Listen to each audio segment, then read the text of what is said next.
Heart attack આવવાના આ મુખ્ય 5 કારણ હોઈ શકે છે. સૌથી પહેલું હાઈ કોલેસ્ટ્રોલ અને પ્લેક બિલ્ડઅપ. જ્યારે આર્ટરીઝમાં બ્લોકેજીસ વધવા લાગે છે ત્યારે બ્લડ ફ્લો નેરો થવા લાગે છે. બીજું કારણ ડાયાબિટીસ અને શુગર સ્પાઇક.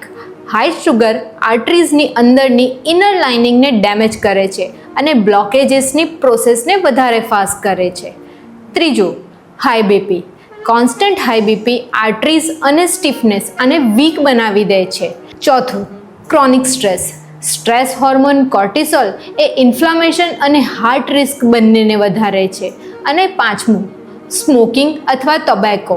આ બ્લડ વેસલને ડેમેજ કરે છે અને ક્લોટ બનવાનું રિસ્ક વધારે છે. સૌથી ડેન્જરસ વાત એ છે કે આ બધા ફેક્ટર્સ વર્ષો સુધી ચૂપચાપ કામ કરતા રહે છે. આ વિડીયો સેવ કરો અને વધારામાં વધારે લોકો સુધી પહોંચાડો.